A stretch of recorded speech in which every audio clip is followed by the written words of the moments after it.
सारेगामा कारवां mini भक्ति।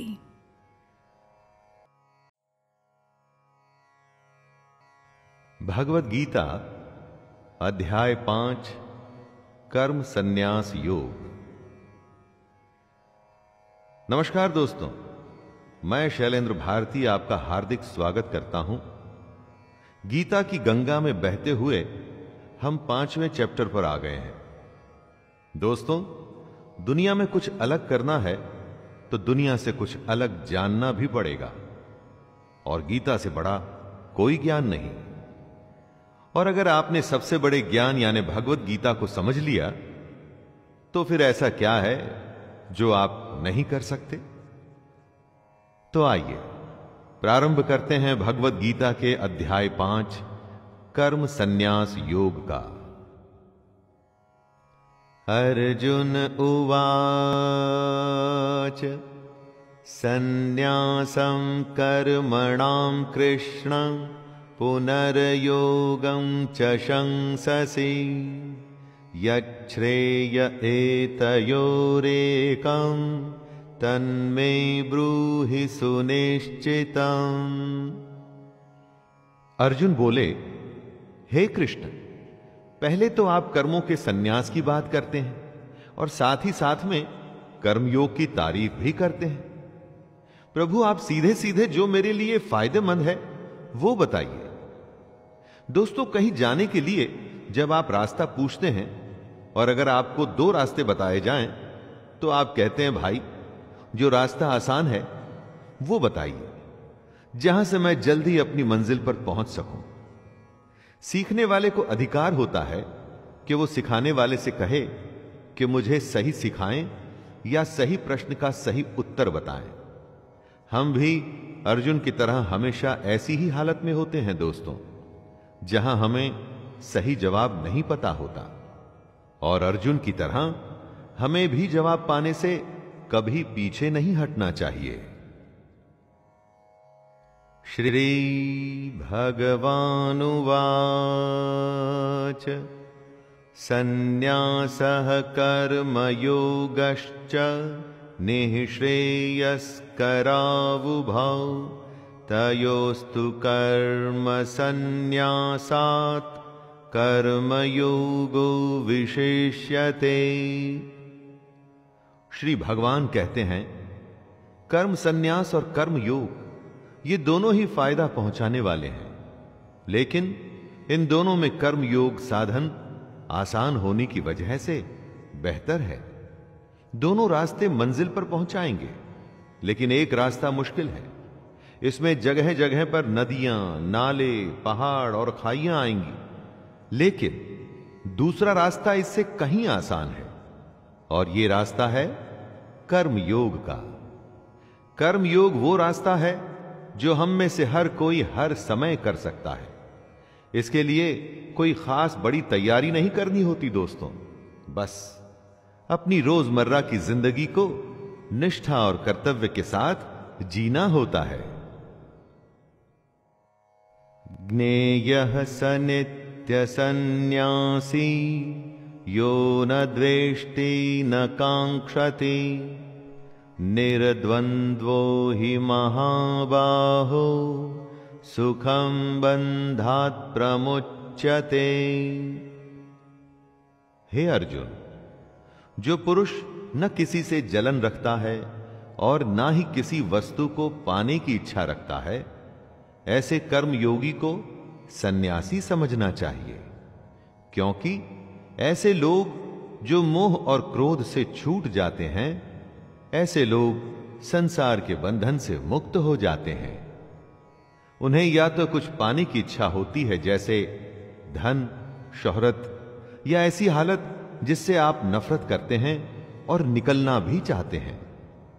जब इस तरह की दुनिया के बंधन में फंसे होते हैं तो और कुछ नहीं कर पाते, बस फंसते ही चले जाते हैं। लेकिन जैसा कृष्ण कह रहे हैं, अगर आप दोनों को छोड़ सकें, ना ही इच्छा हो और ना ही किसी के लिए नफरत, तो आप ऐसे कर्म योगी हैं जिसको सच्चा सन्यासी माना जाएगा। सांख्ययोगौ पृथक् बालाः प्रवदन्ति न पंडिताः एकमप्यास्थितः सम्यक् उभयोर्विन्दते फलम्। कुछ लोग ऐसा मानते हैं कि सन्यास और कर्म योग से अलग अलग फल मिलता है। कृष्ण ऐसे लोगों को मूर्ख बता रहे हैं। दोनों दो अलग रास्ते हैं दोस्तों। जिसकी डेस्टिनेशन है वो परमात्मा, जिसमें हमें एक दिन मिल जाना है। सन्यासी उसे मत मानिए जो गेरुए कपड़ों में दुनिया को छोड़ भिक्षा मांग के जिंदा रहता है।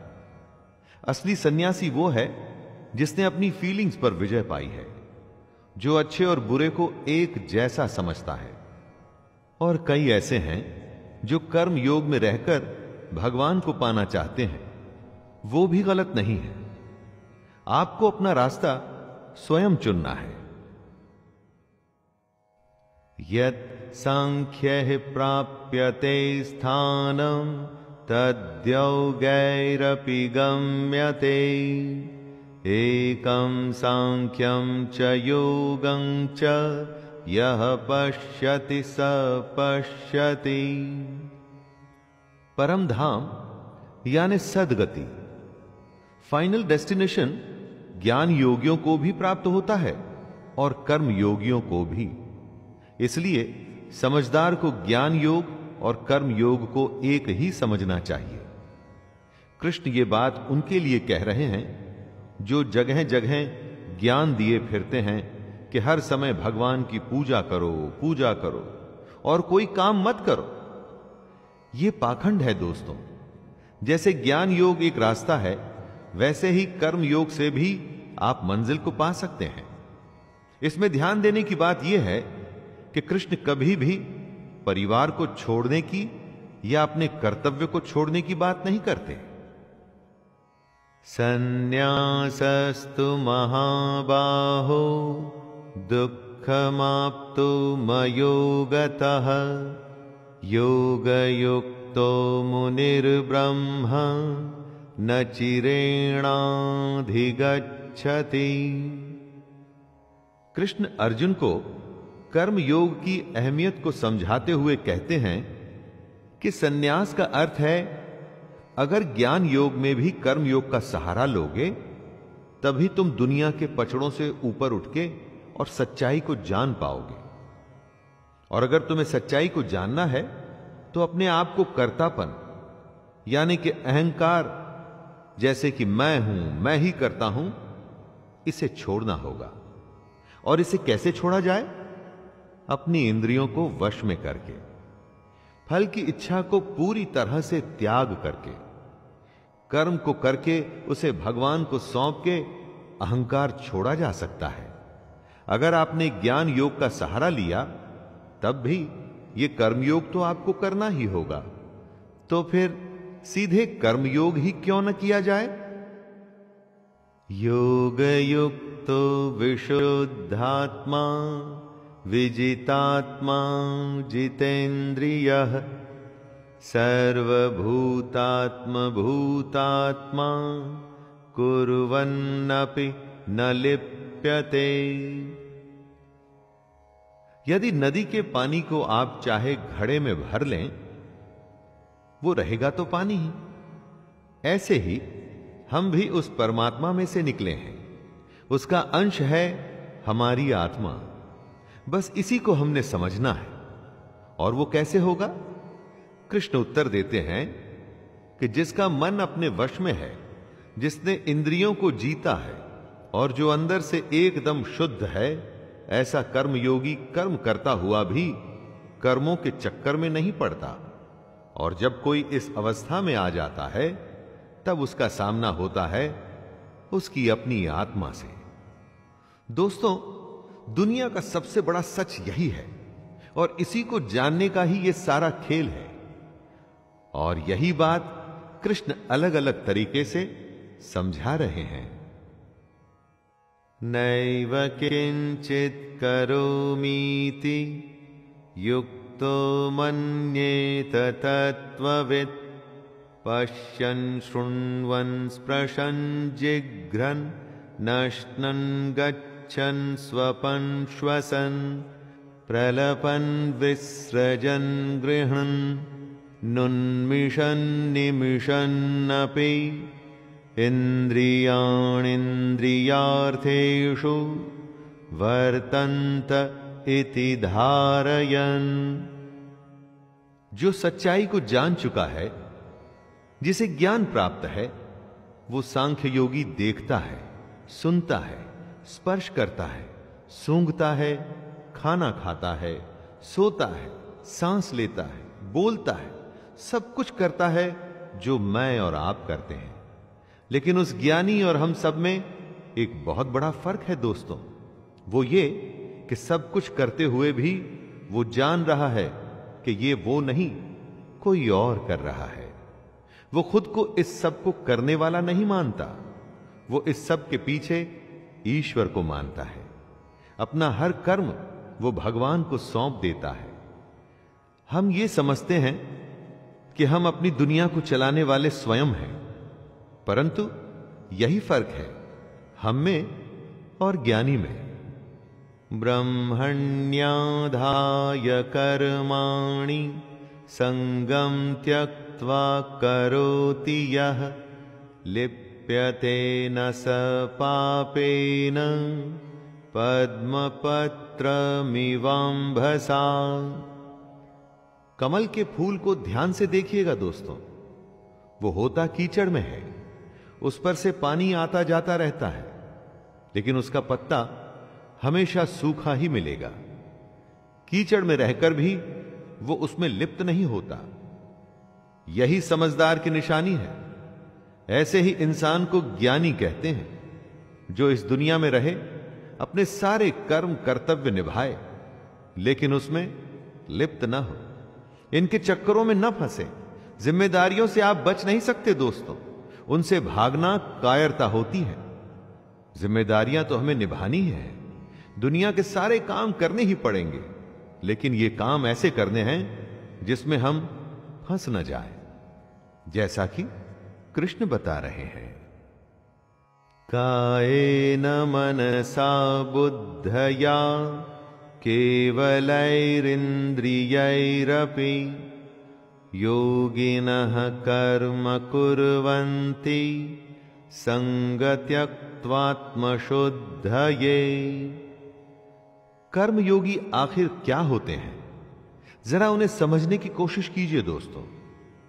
योगी अपने शरीर, मन, बुद्धि या इंद्रियों से कर्म करते हैं, लेकिन अपने अंदर से वो भगवान को समर्पित करते रहते हैं।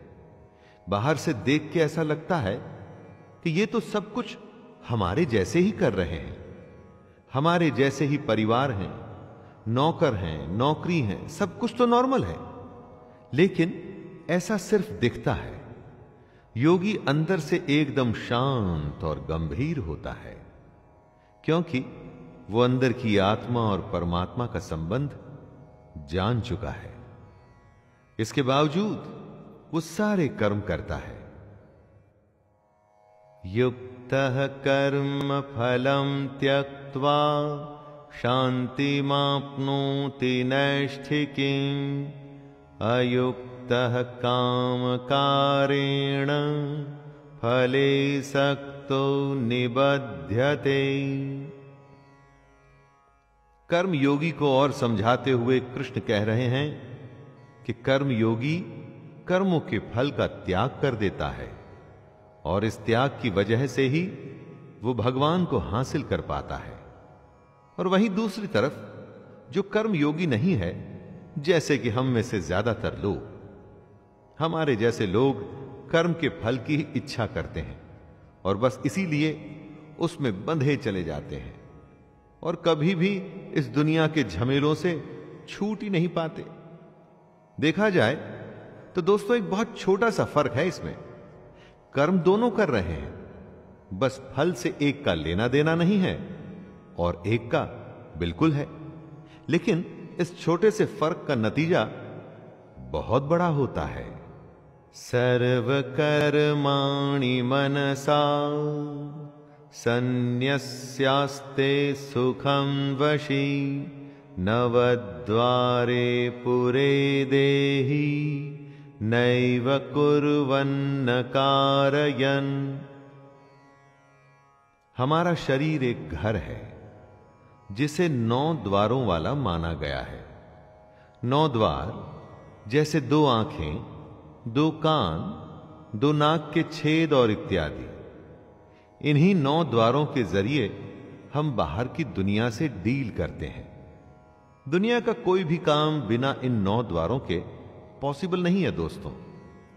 इसी घर में रहता हुआ सांख्य योग वाला सन्यासी देखने में तो हम सबके जैसे सारे काम कर रहा है, लेकिन अंदर से वो एकदम अलग है। उसके अंदर का सब कुछ भगवान से जुड़ चुका है और इसीलिए वो असल में कुछ नहीं कर रहा। वो कर्म में अकर्म को समझ चुका है। खुद को बस जैसे एक माध्यम मान के वो परमात्मा का काम कर रहा है। न कर्तृत्वं न कर्माणि लोकस्य सृजति प्रभुः न कर्म फल संयोगम स्वभावस्तु प्रवर्तते। आदमी का एक तो होता है स्वभाव और एक होती है उसकी प्रकृति। प्रकृति का जैसा असर आपके स्वभाव पर पड़ता है, आप वैसे ही बर्ताव करते हैं। परमेश्वर न तो आपके कर्तापन की, न कर्मों की और न कर्म फल के संयोग की रचना करता है। इन सब का संयोग आपके स्वभाव की वजह से होता है। आपका स्वभाव विकृत है या विकसित है, इस पर ही डिपेंड करता है कि आप क्या करेंगे। आपके करने पर कौन सा कर्म होगा और उस कर्म के अनुसार आपको क्या फल मिलेगा। इस सब के लिए खुद को ही जिम्मेदार मानिए दोस्तों। ऐसा मत सोचिएगा कि मैंने तो मेहनत की थी लेकिन भगवान ने ही फल नहीं दिया। न दत्ते कस्यचित् पापं न चैव सुकृतं विभुः अज्ञानेनावृतं ज्ञानं तेन मुह्यन्ति जन्तवः। सब कुछ हमारे अंदर है, बस उसे हमारे सामने लाने की देरी भर होती है। उससे 1 to 1 करने की जरूरत होती है दोस्तों।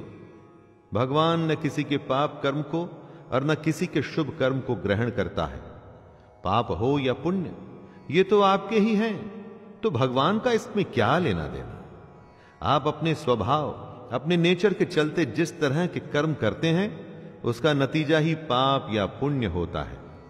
आपके खुद के अंदर ज्ञान है, लेकिन वो अज्ञान के द्वारा ढका हुआ है। उसी के चलते सारे बुरे काम होते हैं। अगर आप उसे पहचान जाएंगे तो उसके बाद सिर्फ अच्छा ही अच्छा होगा। ज्ञानेन तु तदज्ञानं येषां नाशितमात्मनः तेषामादित्यवज्ञानं प्रकाशयति तत्परम्। जब अंधेरा होता है तो कुछ नहीं दिखता और प्रकाश होते ही सब कुछ प्रकट हो जाता है। इसी तरह हमारे अंदर के अज्ञान के साथ भी होता है। जैसे ही हमें परमात्मा की सच्चाई समझ में आती है, जैसे ही हम ये समझते हैं कि हमारे अंदर की आत्मा उसी परमात्मा का एक अंश है, वैसे ही एकदम से उजाला होता है। यह उजाला एक नए सूरज के उदय के समान ही होता है। दोस्तों, सबसे बड़ी बात है कि हम अपने आप को सबसे बड़ा ज्ञानी मानते हैं, समझते हैं कि हमें सब पता है। वो गलत है। अरे, सबसे पहले यह स्वीकार करिए कि हमें कुछ नहीं पता, तभी रास्ता खुलेगा ज्ञान के आने का, वरना हमेशा ही अज्ञानी रहेंगे। तदबुद्ध्यस्तदात्मानस्तन्निष्ठास्तत्परायणाः गच्छन्त्य पुनरावृत्तिं ज्ञाननिर्धूतकल्मषाः। ज्ञान की बातें हो सकती हैं कि आपको बोरिंग लगे, फिलॉसफी या बकवास लगे। ये तो बस सोच है दोस्तों। दुनिया की सबसे सच्चाई को अगर कोई बोरिंग समझना चाहता है तो उसे कोई क्या कह सकता है।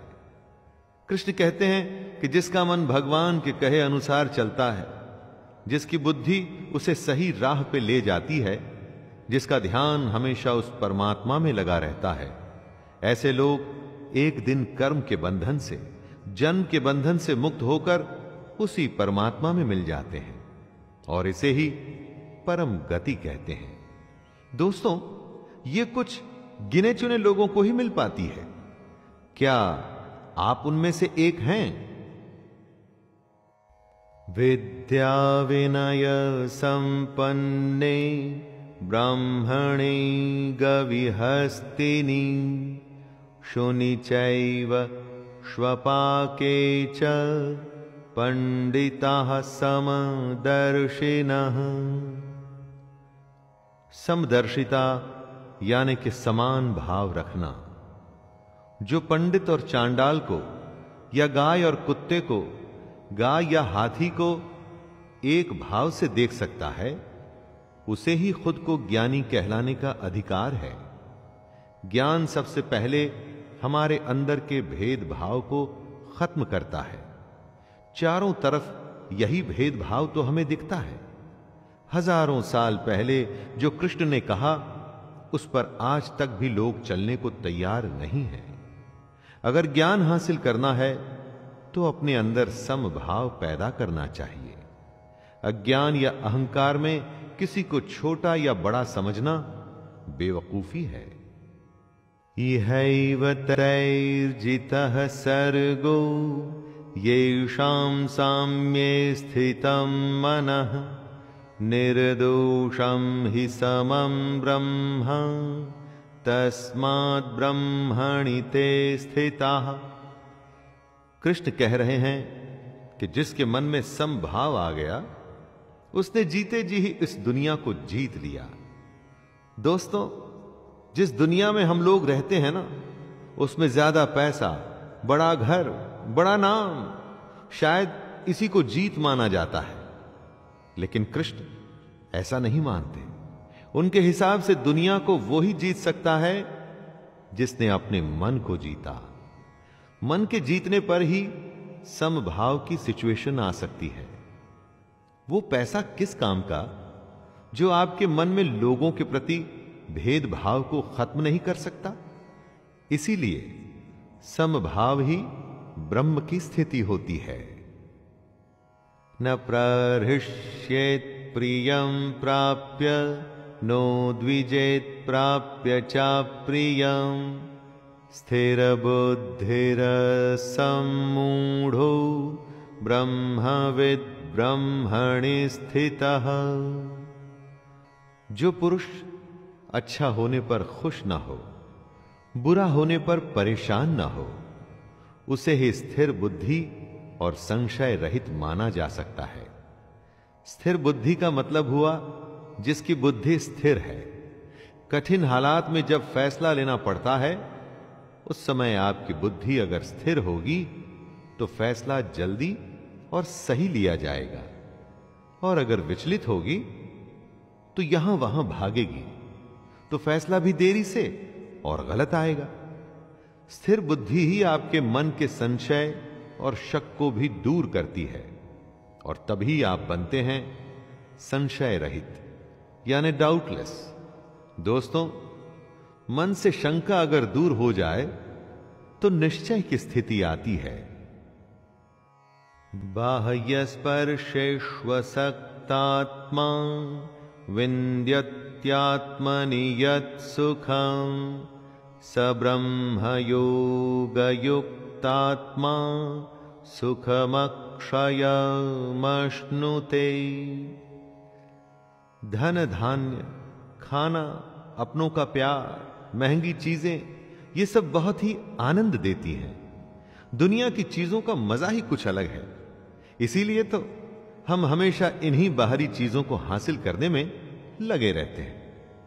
अब अगर आपको यह बताया जाए कि कुछ ऐसा भी है जो इन सबसे सैकड़ों हजारों गुना ज्यादा आनंददायक है, तो दोस्तों क्या आप उसे हासिल करने की कोशिश करेंगे?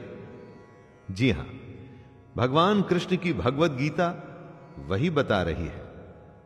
बाहर की चीजों से ज्यादा जिसे अपने अंदर की बातों से ज्यादा आनंद आता है, सच्चा ज्ञानी वो ही है। उसी ज्ञानी को ऐसे आनंद का अनुभव हो सकता है जिसके बारे में हम और आप सोच भी नहीं सकते। ये ही संस्पर्शजा भोगा दुःखयोनय एव ते आद्यन्तवन्तः कौन्तेय न तेषु रमते बुधः। आंखें देखती हैं, कान सुनते हैं, जीभ स्वाद बताती है, त्वचा स्पर्श करती है। इन्हीं इंद्रियों और उनके विषयों के भोग से हमें आनंद की प्राप्ति होती है। इन्हीं सब से हमें सुख मिलता है। एकदम गलत, जी हां, एकदम गलत। हम ऐसा समझते हैं कि इन सब इंद्रियों के भोग से हमें सुख मिल रहा है ना। कृष्ण बता रहे हैं कि असल में ये सब इंद्रियों का भोग ही हमारे सारे दुखों का कारण है। इसको टेस्ट करने का भी एक सिंपल टेस्ट कृष्ण बताते हैं। कुछ अच्छा खाने का स्वाद तभी तक है जब तक आप खा रहे हैं। कुछ अच्छा सुनना भी थोड़ी देर तक ही आनंद देता है। इसलिए दोस्तों, इंद्रियों के सारे आनंद नाशवान हैं, यानी कि खत्म हो जाते हैं। इसलिए ज्ञानी पुरुष इन इंद्रियों के सुखों में नहीं फंसते। शक्नोति हैव यः सोढुं प्राक्शरीर विमोक्षणात् काम क्रोधोद्भवं वेगं सयुक्तः स सुखी नरः। हम में से जो भी मरने से पहले, इस शरीर के नाश होने से पहले ही अपने काम क्रोध को नियंत्रण में रखने में समर्थ हो जाता है, वही पुरुष योगी है और वही सुखी भी है। कृष्ण कहना चाहते हैं कि समय थोड़ा सा है। समय पूरा होने के बाद तो मर ही जाना है। उसके बाद फिर कोई दूसरी योनि मिलेगी, शायद कुत्ते की, पक्षी की, गधे की, घोड़े की, किसको पता। तो मरने से पहले ही अगर अपने मन पर विजय पा लोगे, अपने काम क्रोध से पैदा होने वाले भावों को संभाल लोगे, तो तुम्हारा भला हो जाएगा। वरना जन्म और मृत्यु का चक्कर लगा ही रहेगा, लगा ही रहेगा। योऽन्तः सुखोऽन्तरारामस् तथान्तर्ज्योतिरेव यः स योगी ब्रह्मनिर्वाणं ब्रह्मभूतोऽधिगच्छति। जो बाहर के सुखों को छोड़ और इंद्रियों के आनंद से बाहर निकलकर अपने अंदर झांकता है, जो अपने अंदर की आत्मा को पहचान कर उसमें ही खुश रहता है, जो अपनी आत्मा की सच्चाई में ही ज्ञान ढूंढता है, भगवान कृष्ण उसे ज्ञानी मानते हैं। बाकी तो बस हैं, और अगर वो भी नहीं होंगे तो कुछ फर्क नहीं पड़ेगा। कृष्ण कहते हैं कि ऐसे ज्ञानी ही ब्रह्म को प्राप्त होते हैं। लेकिन दोस्तों, इन सब बातों का यह मतलब बिल्कुल नहीं निकाला जाना चाहिए कि सब कुछ छोड़ के सन्यास लेना है। अरे कर्म तो करना ही है भाई, उसके बिना तो कोई रास्ता ही नहीं। लभन्ते ब्रह्म निर्वाण मृषयः क्षीण कल्मषः छिन्नद्वैधायतात्मानः सर्वभूतहिते रताः। जिनके सारे पाप खत्म हो चुके हैं, जिनके सब शक ज्ञान द्वारा मिट चुके हैं, जो संपूर्ण प्राणियों के हित में लगे रहते हैं, और जिनका जीता हुआ मन अपना काम करते हुए भी परमात्मा में स्थित होता है, वे पुरुष ही शांत ब्रह्म को प्राप्त होते हैं। जैसे लालच में कभी शांति नहीं मिलती, शांति मिलती है संतोष में, उसी तरह से बाहर की चीजों में जो आनंद है वो झूठा है। असली आनंद आपके अंदर है, अपने अंदर, मन में, दूसरों की भलाई में। जो इस तरह से अपने आप पर विजय पा लेता है और इन बातों के कहे अनुसार चलता है, उसी को अंत में ब्रह्म की प्राप्ति होती है। काम क्रोध वियुक्तानां यतीनां यतचेतसां अभितो ब्रह्म निर्वाणं वर्तते विदितात्मनां। दोस्तों, ज्ञान की शुरुआत होती है मन पर विजय पाने के साथ। लेकिन मन को कैसे जीता जाए? अपनी भावनाओं को कंट्रोल करके। जब भी आप बेहद ज्यादा गुस्सा होते हैं तो आपको पता लगता है, बहुत ज्यादा प्यार में होते हैं तो भी पता लगता है। बस इसी अति को रोकना है। यही वो भावनाएं हैं जिनको नियंत्रण में लाना है। काम क्रोध पर तभी विजय पा पाएंगे जब मन में प्रण करेंगे कि विजय पानी ही है। सोचेंगे ही नहीं तो कभी कुछ होगा ही नहीं दोस्तों। और जिस दिन ऐसा हो गया तो सोच लीजिए, आपके अज्ञान पर से पर्दा हट रहा है और आप ब्रह्म के पास हो रहे हैं। स्पर्शान् कृत्वा बहिर्बाह्यांश चक्षुश्चैवान्तरे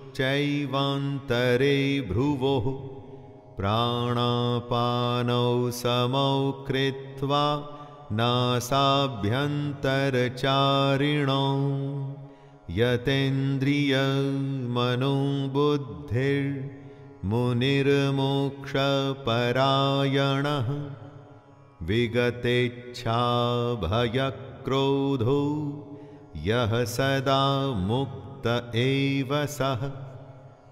दुनियादारी को भूल बाहर के विषय भोगों को छोड़ के आंखों की दृष्टि को माथे के बीच में स्थित करके अपनी सांस पर ध्यान दीजिए।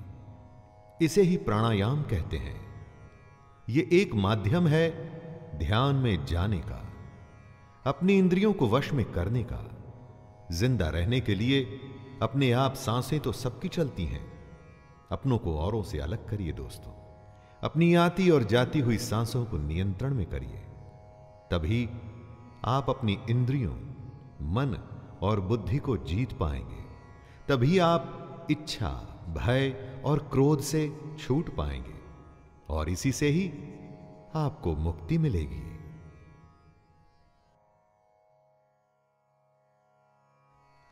भोक्तारं यज्ञतपसां सर्वलोकमहेश्वरं सुहृदं सर्वभूतानां ज्ञात्वा मां शान्तिमृच्छति। अपने कहे पर चलने वाले को कृष्ण अपना भक्त मानते हैं, जो उन्हें बहुत प्रिय है। वो कहते हैं कि जो यज्ञ करता है और सैक्रिफाइस करके मेरे कहे पर चलता है, अपने कर्तव्यों का सच्चे मन से पालन करता है, वो एक दिन मुझे ही प्राप्त होता है और मैं उसे प्राप्त होता हूं।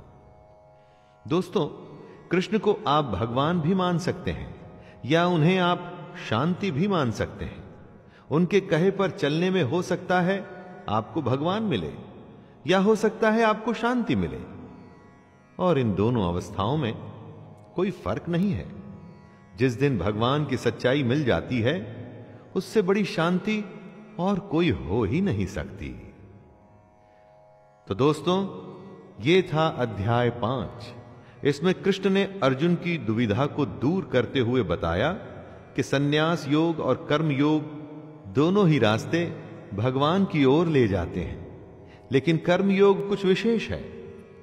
इस दुनिया और उस दुनिया के बीच की कड़ी है ये भगवद गीता। तो दोस्तों, अध्याय 6 में फिर से मुलाकात होगी तब तक के लिए अपने दोस्त शैलेंद्र भारती को आज्ञा दीजिए। जय श्री कृष्ण।